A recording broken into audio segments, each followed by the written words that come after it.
Hello to everyone that is just joining us. We're just in the process of letting everyone in for the waiting room, and then we will be getting started.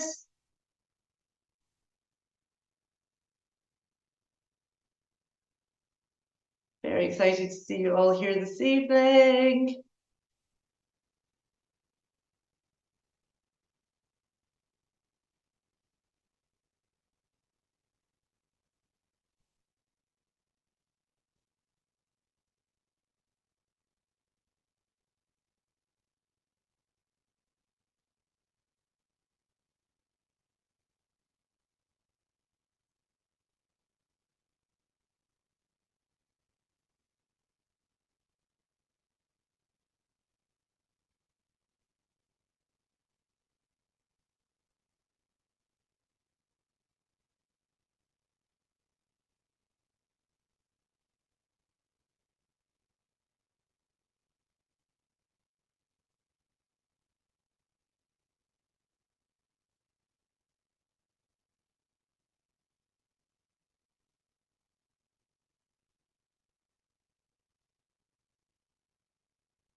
All right. I think we are about ready to start. We're just letting a few more stragglers in from the waiting room.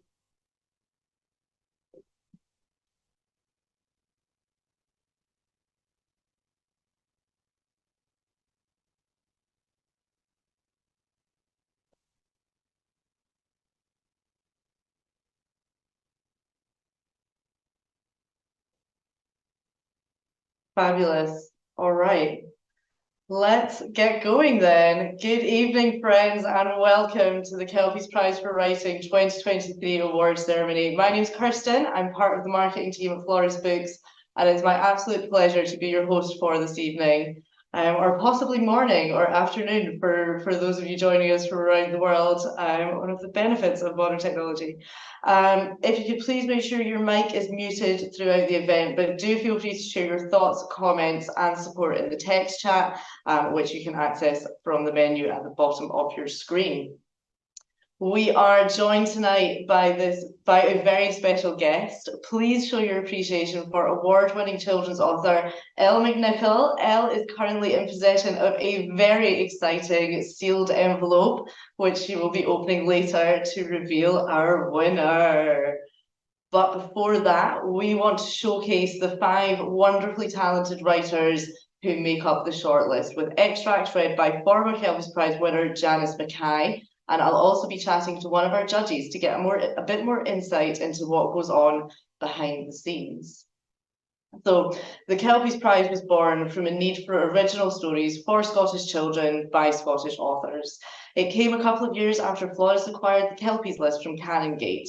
Readers loved classic stories by much-loved authors like Kathleen Fiddler, Molly Hunter, and Teresa Breslin, and we knew there was an appetite for more modern Scottish stories. So we asked writers in Scotland to submit their novels for 8 to 12-year-olds, and just a year later, we published Catscape by the very first Kelpies Prize winner, Mike Nicholson. Since then, the prize has unearthed some wonderfully talented authors here in Scotland, including Janis Mackay, Lindsay Littleson, Larry Dawn, and Christopher Mackey. Chris won the prize in 2019, and his debut novel, Cloudlanders, was published just last week. It's very, very shiny. It's very, very good. The Kelpies Prize has changed a bit over the past 19 years. For one thing, it now takes much longer than a year to get from prize winning to book publishing. We're much more focused on giving winners the tools that they need to develop their career as children's writers through our mentoring programme, which is now part of the prize package. Our judges are now focused more on the creativity and the potential in submissions rather than the finished article.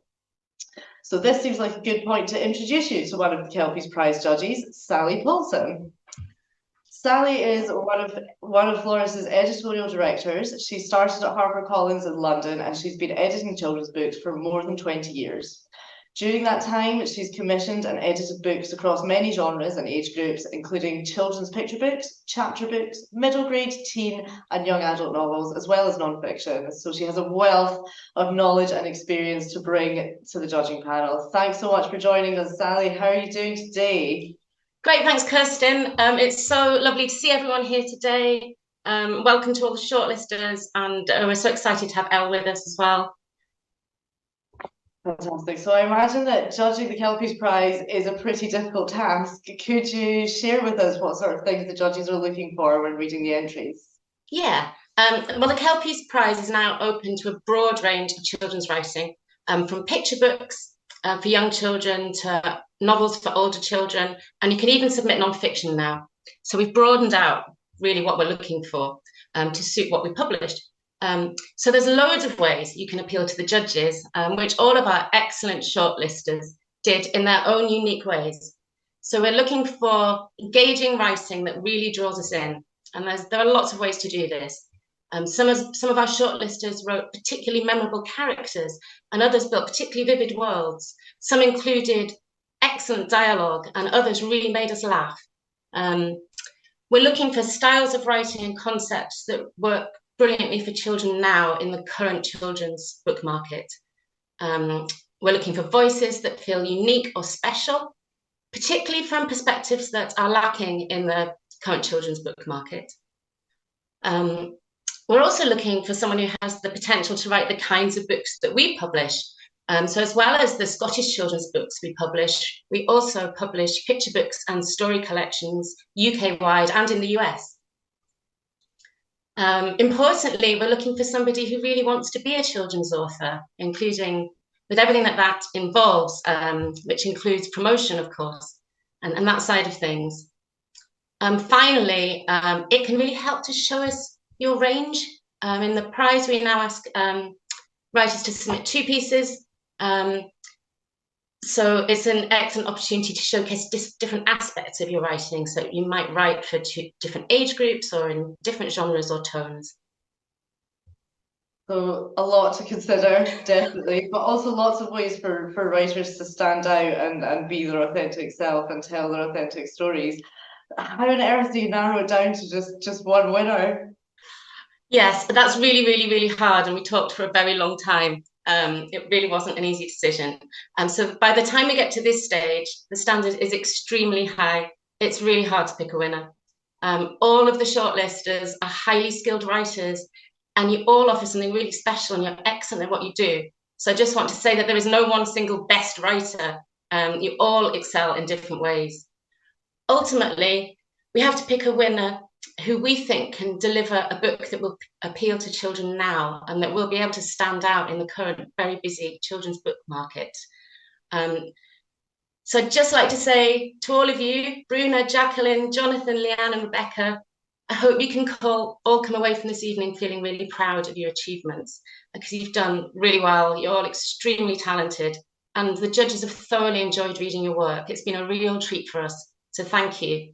We're also looking forward to getting in touch with you all to hear more about your writing a bit later on. So well done everyone, and thank you. Thanks so much, Sally. Thanks for sharing. Super interesting to get a glimpse into the mind of a Kelpies Prize judge. So yeah, and now I think it's time to meet our shortlist. So please welcome, in no particular order, Rebekah Fieschi, Jonathan Stevens, Bruna de Luca, Leanne Dymond, and Jacqueline Thompson-Tadrowski. Just gonna wait for them all to appear on the screen. 4 down, 1 to go. Fantastic. As Sally said, it's such a huge achievement to make it this way, this far rather. So we're going to go through and meet the shortlist one at a time, starting with Rebekah Fieschi. Rebekah is a Franco-English writer and filmmaker originally from Corsica. By kindergarten, she'd already fallen in love with books, despite being unable to read by herself for several more years because of undiagnosed dyslexia.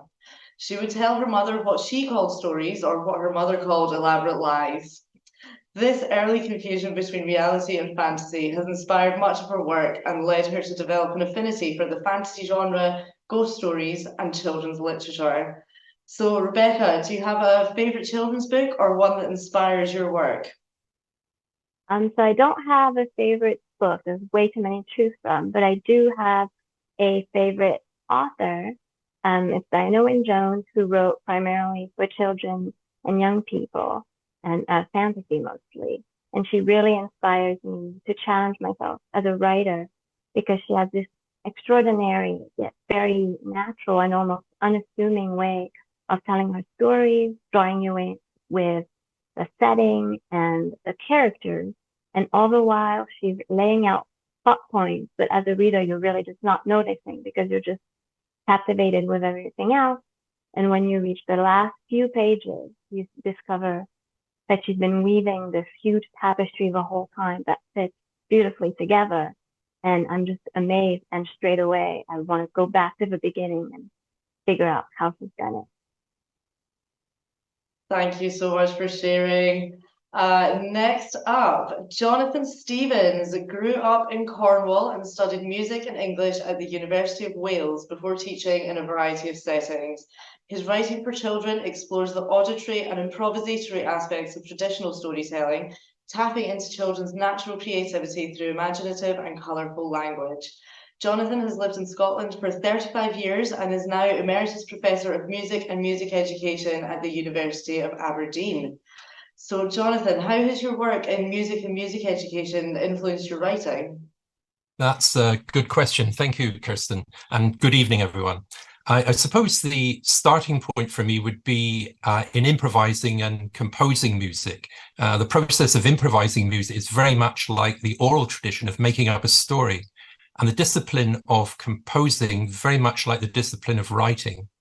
In music composition and in storytelling, you start with an idea, you explore it, you shape it, you think about direction, the dramatic moments, and the overall structure.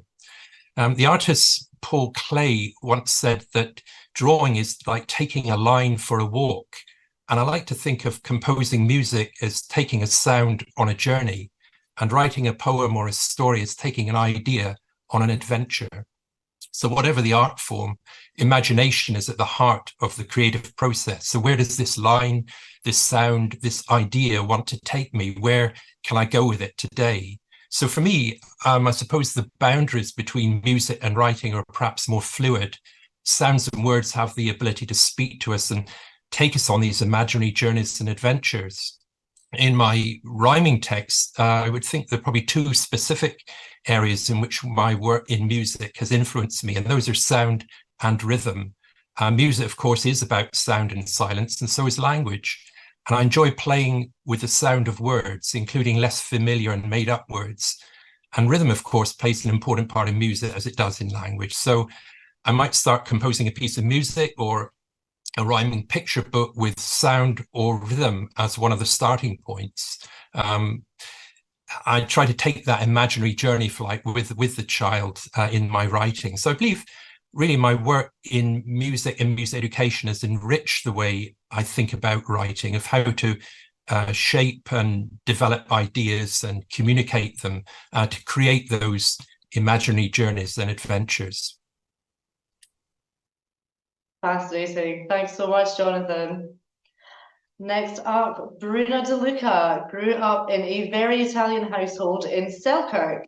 She has spent half her life in Scotland and half in Italy, and her experience as the child of immigrants is central to her Kelpies Prize entry. Bruna graduated from the University of Edinburgh with her dissertation on Italian fairy tales and is now a picture book author, book blogger, trained counsellor, and former ESL teacher who lives in the Scottish borders. Bruna, your Italian fairy tales dissertation sounds super interesting. Do you have a favourite fairy tale or one that really speaks to you? Yes, there is one in particular that I have a real emotional connection to, and it's a kind of a maiden in the tower Rapunzel style story, and it's called Prunella, which is the name of the character, which means little plum, because this is the fruit that she steals from the witch that then that she is beholden to. And the reason it means so much to me is that as a child, well, my brothers and I, we didn't really have books before we started school, but we did have lots of stories, lots of made-up stories and lots of fairy tales. And my mother would many nights tell me stories about Prunella, and Prunella would go on to have her own adventures. So they were made-up stories about Prunella, but quite often the moral was something that she wanted me to learn. It's like something that I had done that day that maybe hadn't been, very good. But yeah, I love that she continued to be a really important figure also as I went on to study at university. And interestingly, also in the original fairy tale, the witch's son offers to help Prunella escape the witch. And he keeps asking her, well, he offers his help in exchange for a kiss, but she always refuses him. And so I like that she didn't just swoon into his arms. And it's nice that the hero actually asks permission for once, because quite often in fairy tales that isn't the case. So yeah, an independent and tenacious character. So yeah. Absolutely. More of those, please. Thanks so much, Bruna. Next up, Leanne Dymond is a primary school teacher from Aberdeenshire, where she grew up climbing hills, visiting castles, and arguing with her siblings. She studied law at university because she liked reading, but sadly, case reports and legislation turned out to be slightly less engaging than Terry Pratchett. She found her feet tutoring students with dyslexia, which led her into teaching. Leanne loves learning new things and admits that she takes up too many new hobbies. She's tried everything from roller derby to crafting to tap dancing badly, and ukulele is next on her list. That's quite an impressive list of hobbies, Leanne. How have your many hobbies inspired your writing? Well, I think I kind of get different things from different hobbies. So for example, like roller derby, they love a pun. So my skater name was Draco Mayfall because I was a clumsy Harry Potter fan. So I love putting like puns and Easter eggs in my writing, mostly for my own amusement. Most people don't even spot them. And then when I learned British Sign Language, I found that really helped me learn a appreciation for grammar, because the sentence structure in sign language is different from spoken English. So it's really fun to play around with emphasis. Whereas like crafting, like I like knitting and bullet journaling, and they're really good for focus and for like actually completing a task. Because I find when you're doing edit after edit after edit, it's quite easy to give up. So that's pretty important. And then you kind of mentioned the tap. I do tap. I've started an adult beginners class as a very uncoordinated 30-something-year-old, which is, I think, ambitious, but it kind of helped because you make mistakes constantly. So just learning that mistakes are part of the learning process. And I think that's really important writing too, to take on, like, not to be too precious about it. But I think ultimately what's happened is across all the hobbies, I've had the opportunity to meet lots of different people. So that's really good for me because I like to steal character traits or quirks from people. And I think it's made my characters more vibrant and realistic. And I don't think I would have been able to make even half those people without all the amazing people I've met over the years. So I'm very grateful to them. Absolutely. Stealing characters from real life is the way to go, I think. And last but by no means least, Jacqueline Thompson-Tadrowski grew up in an old Victorian house in the Scottish coastal town of Arbroath, which inspired the setting for her Kelpies Prize entry. A bookworm from the moment she could read, Jacqueline went on to study English and creative writing at the University of Dundee and gain a PhD in contemporary Scottish poetry from the University of Edinburgh. She now lives in Fife with her husband and their 2 children. Are your children following in your bookworm footsteps, Jacqueline? What draws them to a book? Yes, I think that they definitely are following in my footsteps. All the signs are there.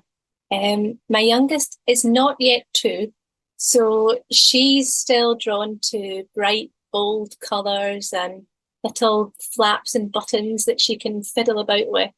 And she loves a jaunty rhythm and books that rhyme and different textures and noises. And she loves counting and pointing out things and asking us, what dat? Whereas my eldest daughter is 5. So she still absolutely loves picture books, but she also loves early reader books or chapter books. So it's not just about the look and the sound and the feel of books anymore. It really is about the story. And when I asked her what draws you to a book, she answered one word, and it was adventure. And now she really does like a bit of magic and mystery and tension and danger. So yes, they want very different things from books at the moment, but it's such great fun for me and for their dad because we get to read kids' books every day, which is just such a pure joy. Absolutely. I never quite made the leap to grown-up books myself. I've always preferred the children's section. Probably why I work in children's publishing. Thank you so much to all of the shortlisters. It's really great to get a little insight into all of you. So we've met the writers. It's now time to hear their stories.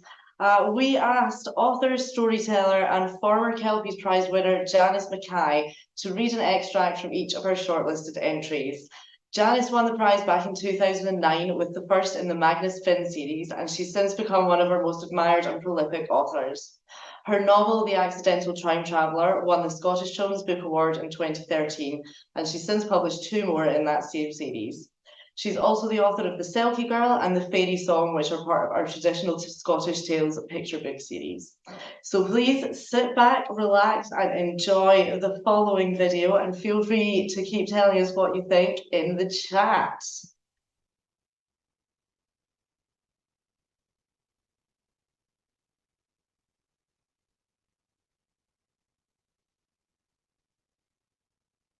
This extract is from Rebekah Fieschi's magic-inspired story, Gurmi or Turolby, in which young dyslexic witch Dia must summon all of her courage to fix a spell-casting mishap before it's too late.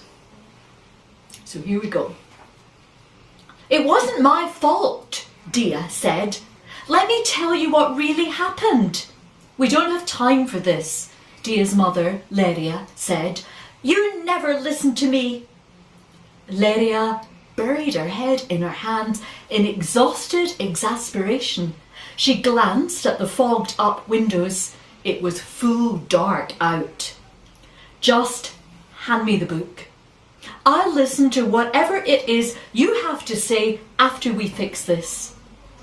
Dia stomped and hugged the book tightly. Umbra jolted awake. She took one look out the window, hissed, and scurried to hide under the sink. Leria grabbed hold of her cane and pushed herself up. "They are coming," she said. "Hand it to me, now." "No!" It wasn't what I meant to do. You always said it wasn't my fault. I got letters and numbers mixed up, and now you won't believe me. The book, Dia, give me the book. Lyria was panicking. She threw her eyes at the windows again. Were they tricking her, or were long shadows looming there? All I wanted to do was speed up the process, Dia said, desperate. I planted my trees ages ago, and they still haven't grown. The table of contents says... She opened the tome, flipped through a few pages and read, stumbling on each word. Plant growth, page 7, 8, 9. Her mother let go of her cane, leaned across the table and ripped the book out of Dia's hands. Page 136, not 7, 8, 9, she said. Dia looked bewildered. It's not my fault, Mum. As Dia shouted, the kitchen light flickered. They both felt the hair rise all over their bodies. Lyria placed the grimoire on the table. She clutched her cane to stabilise herself and opened to page 789. It read, Thou long buried yet never forgotten, rise again, howbeit possibly rotten. Dia bit her lip. She knew this was bad. Her mother frowned at her. Where did you pronounce the spell? Lyra asked urgently. Dia looked down and quietly said, I planted my trees on top of the hill. So, exhaled her mother, the graveyard, Dia nodded. How many times did you say it? Dia shrugged. How many? Urged Lyria, rhythmically tapping her cane as she spoke. It wasn't working, Dia said defensively. My trees weren't growing at all. So I tried again. How many times, Dia? Well, I was there most of the afternoon, Dia said, looking down. Lyria's eyes popped with horror. She quickly perused the table of contents and tapped 3 times on the page number. Page 1399, she said, limping around the table to hand Dia the book. Dia shook her head, confused. 1000 what? 1399, Lyria said slowly. Run to the top of the hill and read the counter spell over and over at the same spot as you did earlier. Mum, I can't. It's night. They're here, Dia said, with a quiver in her voice. It takes them a while to solidify and find their strength, her mother said. You'll be fine if you go now. Run. But Mum... You're the only one who can fix this, Dia, Lyria said. 1399. 1399, Dia repeated. Run! This extract that I'm going to read is from Jonathan Stevens' rhyming picture book, Arnab's Sploshy Day, in which enthusiastic shrew Moshi decides to give the house of his rabbit friend Arnab a messy makeover, much to Arnab's dismay. How thoughtful of you to paint my house blue, said Arnab the rabbit to Moshi the shrew. It used to be green, bright orange and red, though I like it blue 'cause it's special, he said. But oh my dear Moshi, the paint was so sploshy, it splittered and splattered and sploshed over you. My curtains and carpets are also bright blue. Don't worry, said Moshi. The paint was quite sploshy. It splittered and splattered and sploshed over me, but I've got a plan. Just you wait and see. He looked in his bag and then started to chuckle. There's so much in here, it's a mickle and muckle of papers and palettes and paint pots. Just look. 3 brushes, 2 2 rulers, a little green book, a pencil, a rubber, 1 crayon. No, 2. Look, this one is yellow and that one is blue.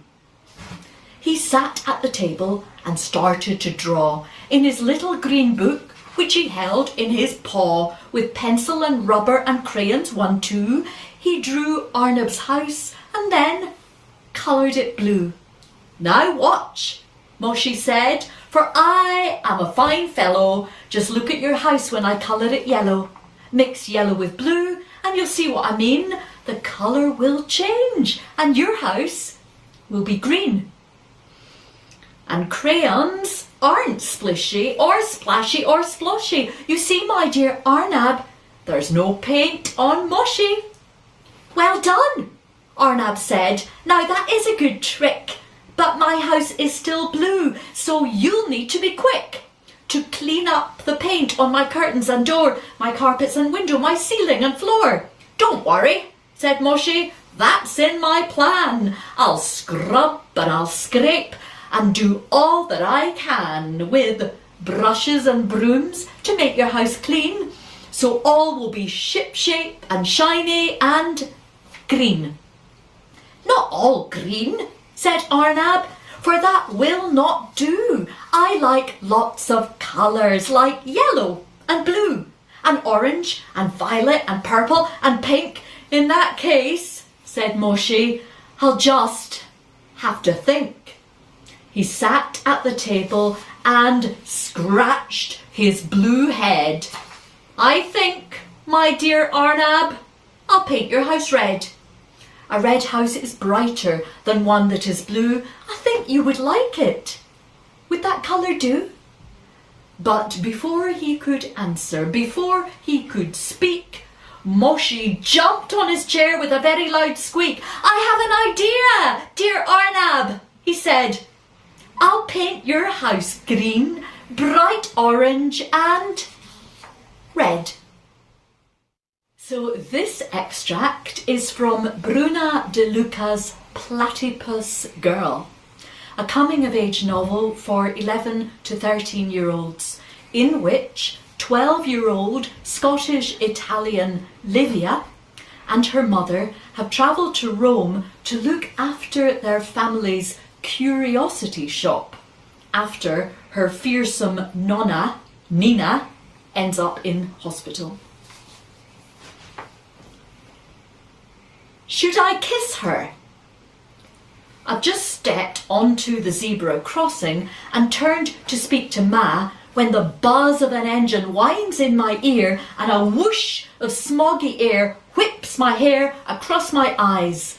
The browned strands cling to the film of sweat on my skin and I peel them away with trembling fingers, blinking in shock at the Vespa swerving away from my flipped, flopped foot. Idiota! The writer shakes his fist at me and I recognise a string of swear words Pa sometimes uses as he accelerates away into the traffic. You can't just walk onto a zebra crossing here, Livia. This isn't Scotland, you know. Ma cups my elbow and ushers me across the road as if I'm 5 instead of 12.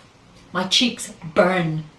But it's not the insults or the tarmac melting July heat that's getting to me since we landed in Rome over an hour ago. Ma's been lecturing me about how things work here. I hate it when she treats me, her own daughter, like a foreigner. And what's all this about kissing? Ma frowns, fanning herself with our different coloured passports. You know, Nina. I point at the ancient hospital squatting on the river island across the bridge.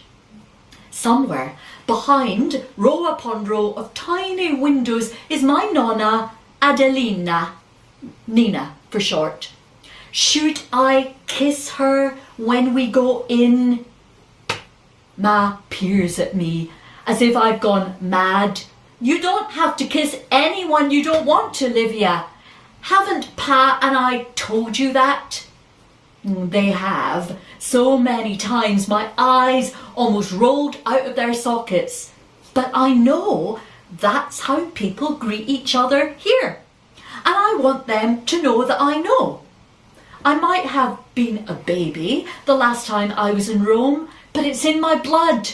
I know its culture and customs, the way birds know migration routes, the way salmon swim back to the stream they were born in. And because going into our house in Edinburgh is like stepping over the border into Italy. The food, the music, the TV channels, the bidet in the bathroom, and occasionally swathes of homemade spaghetti drying on the clothes horse. I never bring friends home on these days. Ma's phone rings for the 100th time and she answers with a long-suffering sigh. We're just crossing the bridge now. 3rd floor. Yes, of course, we'll wait. Will you be long? Zia Drusilla again? I ask when Ma finishes the call. Drusilla is Ma's sister. She needs to give us the keys to Nina's curiosity shop before she leaves on a work trip.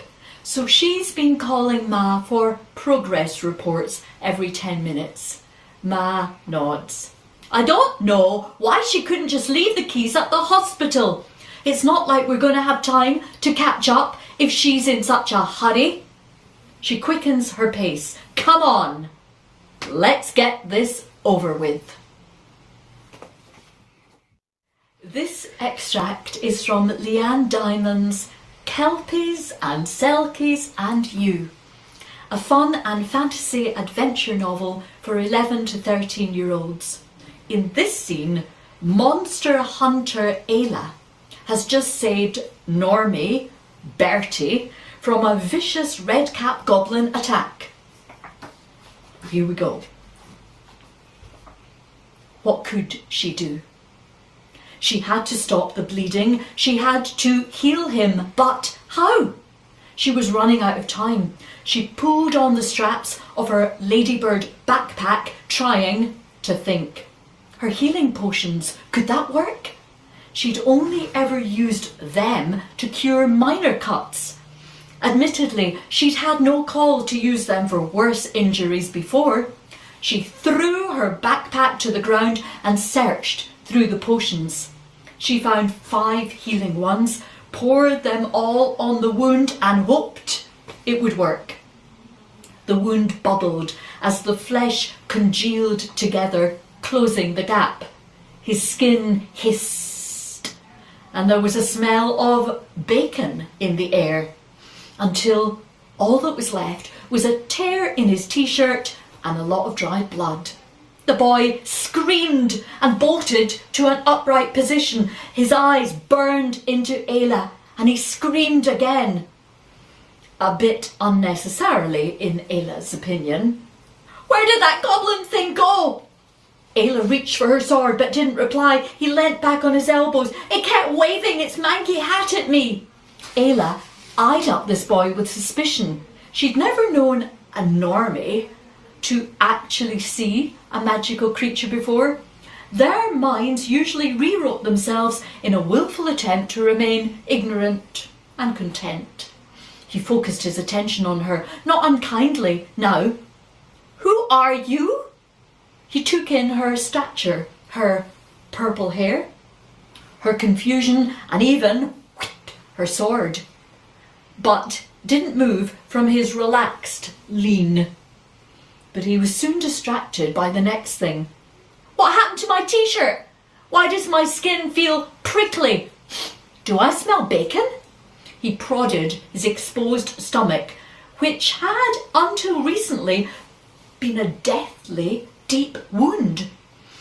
Ayla tried one of the breathing exercises school insisted on teaching her. Breathe in. You can hunt and kill ridiculously dangerous creatures. Hold breath. You can handle one over-exuberant preteen. Breathe out. Okay, He wasn't in immediate danger, and he certainly wasn't an immediate danger to her. She stood and heard a telltale cackle behind her. She ran.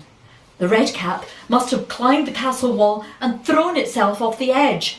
She used a low-lying branch to propel herself into the air. She cleaved its head from its neck mid-flight and landed like a black widow.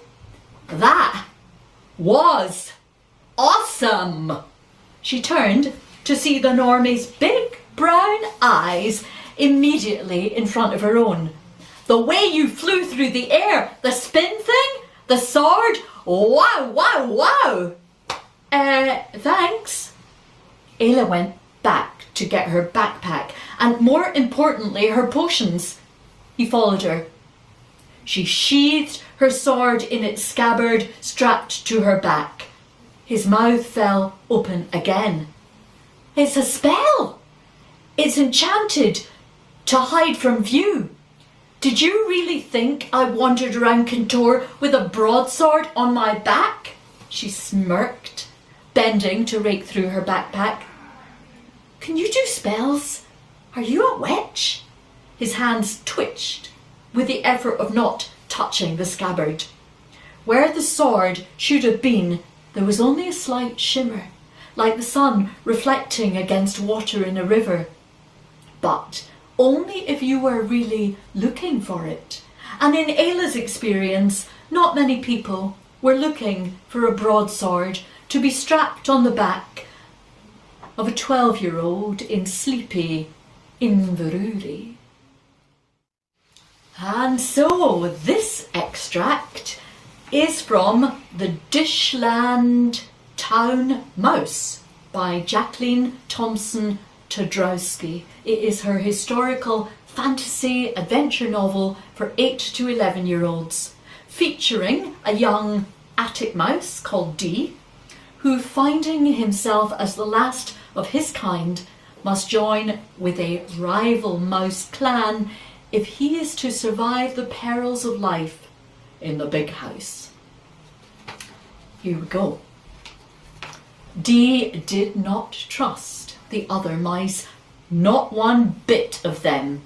For a start, there were too many of the brutes, and their fur was a foul, sludgy grey, whereas his was a rich, nutty brown. They also kept to the old ways of day sleeping and night walking, which was, of course, vulgar. If the other mice ever caught sight of Dee, they'd glare at him. And once, when he was passing their cupboard, they threw a bullseye sweetie, which hit him square in the face and bent one of his whiskers. He never could get that whisker to go straight, no matter how hard he tried. I don't want you stumbling about in the dark like some foolish poltergeist, Uncle Archie had said during his lecture on why nocturnal habits are bad habits. Yet here Dee was doing exactly that in order to reach the cupboard under the back stairs and actually speak to the nasty grey beasts. For close to a century, the brown and grey mice of the big house had kept themselves to themselves, the browns in their attic, the greys in their ground floor cupboard. Even that hadn't stopped the occasional fight breaking out in times of tension, the heatwave of 1911, for example, or the spring the big house got fumigated. After the human war, when the browns were dying, the greys in all their abundance had offered no assistance. They'd quarantined themselves in their squalid cupboard, whilst above them in the attic, mice fell like confetti. Archie could never forgive them for that, and Dee had inherited his uncle's grudge like an heirloom. But something had shifted. That afternoon, Dee had cast his eyes around the rafters that were his home, taking in the clutter of Uncle Archie's possessions.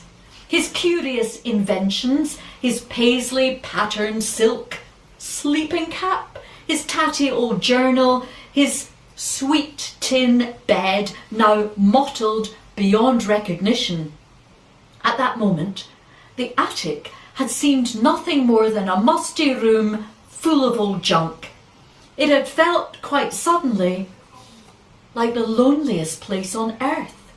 So now here he was, scuttling between the walls of the big house like a spider at an hour when rats would be cackling in gutters, owls swooping upon someone's beloved, and cats slinking between pools of gaslight.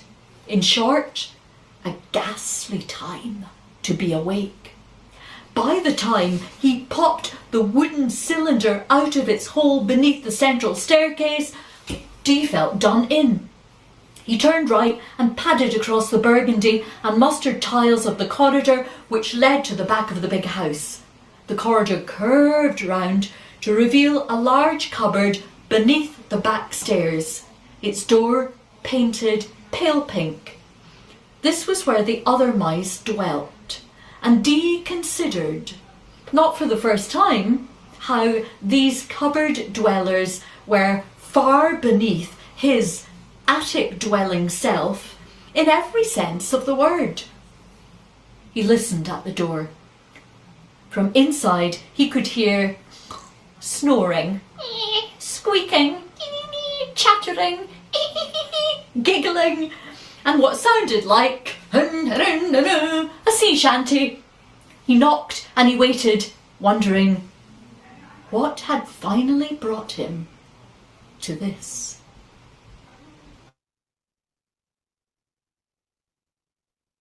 Oh, that was our shortlist. I'm kind of sad that that was over. I was really enjoying that. I definitely want to hear more about all of those stories. Huge thanks to Janis Mackay for reading those extracts for us. She's been reading extracts at our Kelpies Prize Awards ceremony for many years now, and she always does it absolutely beautifully.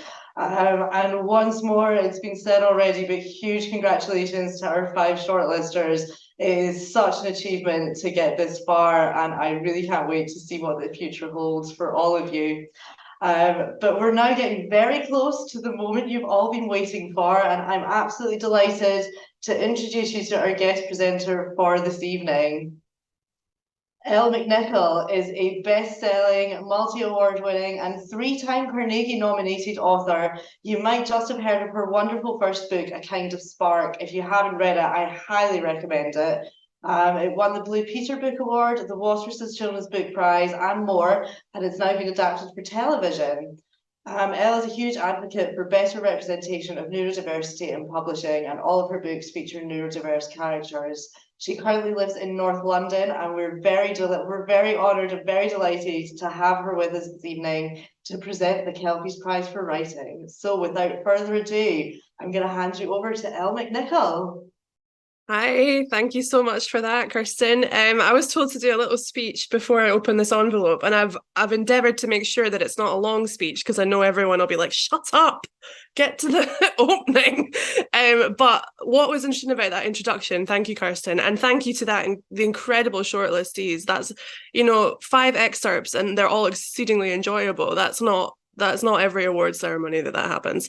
So that was lovely, and congratulations to everyone. And I thought about this speech and I thought there's nothing I can say to any of the shortlisted authors because they already know it all, as is demonstrated by the work that they've had read out tonight.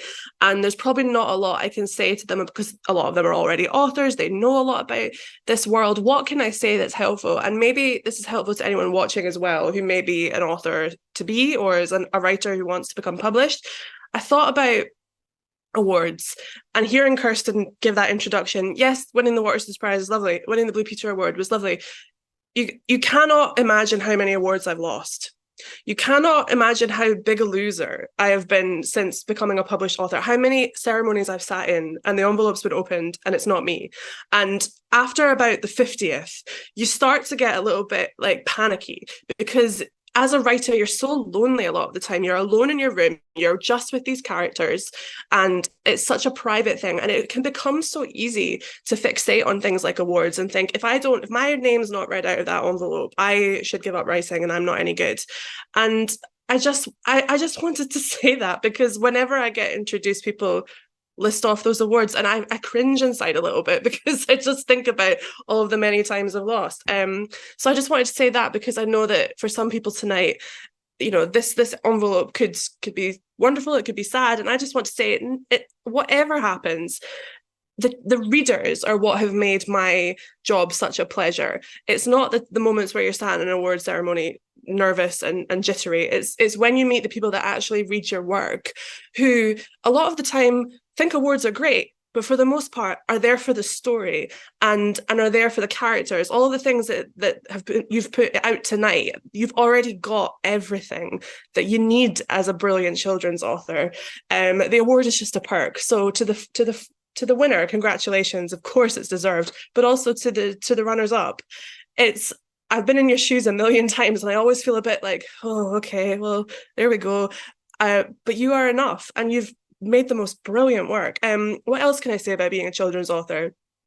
For those of you that are going to go on to have these huge careers, these incredible careers, if you're ever at an event where there's grown-up authors, they're going to get alcohol and you're going to get lemonade. That's just the rule. They're also going to get canapes and you're going to get cupcakes. I don't know why this is the way this is, but that's the rule. And you're going to meet so many people who are very much grown-ups and who control the world of children's writing. And you have to remember that everything you do is for that inner child and is for the children that are reading your work. And every story that was read from tonight would engage every child I know. And that's not easy to do. If we think about all the great authors that tried to write children's books, like Nabokov, Graham Greene, Tolstoy, they all tried to write for children and they couldn't do it because it's not easy. It's not something that anyone can do. So you have to write for yourself and you have to write for young people and not worry so much about the people who don't think that you're old enough to have a glass of wine at an award show. And finally, I want to say that as a Scottish author, it's so great to be here tonight to talk about great Scottish writing. And I got thinking about what is Scottish writing, because for me, being Scottish, it's the default for me. But it wasn't until A Kind of Spark and Like a Charm, my third book, were getting sent to America for copy edits, that I realised how not the default a lot of people think we are. And words like dreich and sleeket and bairn and my Like a Charm is about a neurodivergent witch who can see magical creatures. There's words like keys and selkie and kelpie, and the Americans were highlighting them all and going, what is this? Can you please write in the text how we pronounce these words? And I heard myself go, no, I won't write out how to pronounce those words. Actually, you'll just have to figure it out, because this is a Scottish voice that these characters have, and I'm not going to change wellies to rain boots, because Billy Connolly didn't sing a song about rain boots, he sang a song about wellies. And I'm not going to change football to soccer, and because I would lose my life, my family would never forgive me. So keeping your voice as a writer is also so important. And I thought about what is a Scottish writer, because there's like, how do we define a Scottish writer? And for me, you could be born and raised in Scotland like me. You could have moved to Scotland and made it your home. You could be a lover of Scotland, like so many authors are. They have this beautiful idea of Scotland in their minds. But what makes a true Scottish writer, I think, is someone who is just a pure storyteller. Someone who can take something small and turn it into the most exciting, magical, heartfelt tale with character and plot and pathos. Like my father's a Scotsman and he's a great storyteller. He can turn a trip to the supermarket into the Ring cycle, and I'm always like blown away by how he does it. That's, I think, what makes a great Scottish writer. Is a great Scottish writer is a storyteller. And we've got 5 here tonight and they're all brilliant. So I'm not going to talk any longer, because my goodness, that is a long time to make people wait for an envelope. I just want to prove that it is sealed. There's no bribery or naughty business going on. Okay, so before I announce, I just want to say congratulations again to everybody. And the winner of the it's got another envelope. The winner is Yep. Rebekah Fieschi.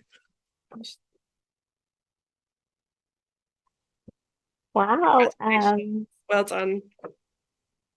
Thank you so much. Thank you, Elle. Wow, I'm honored and I'm quite speechless. I really I read every shortlist extract already, but then listening to it tonight was amazing, and I love all of your stories. I'm incredibly honored to have been shortlisted along all of you, and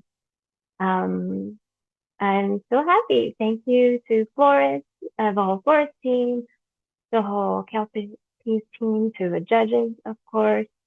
Thanks to Kirsten for all this wonderful communication, very clear the whole night. Yeah, thank you so much. I'm really honored, and I'm so excited. Congratulations, Rebekah. Congratulations on behalf of everyone at Floris Books. Well done. Our Kelpies Prize winner 2023. So before we finish, I would just like to say thank you so much, Elle McNicoll, for those wise words and expert envelope opening. I think we're all very impressed that you managed to not sneak a peek. Thank you so much to Janis Mackay for bringing the shortlisted entries to life and making us all want to read more. Thank you to Sally Polson for giving us a glimpse behind the scenes of the judging process. Hopefully that was helpful for anyone thinking about entering next year or entering again next year. Details are coming soon. Keep an eye on our social media. And last but by no means least, congratulations once again to our shortlisters. You all have so much talent. I said it before, I cannot wait to see where it takes you. There is more than one author who has been on our Kelpies Prize shortlist in the past who has gone on to be more than just a runner-up, as Elle said so wisely. And thank you to everyone who joined us this evening. I really hope you enjoyed it.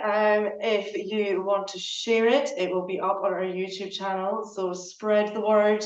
Hope you've had a good time. I've had a good time. Thank you for being here. Good night.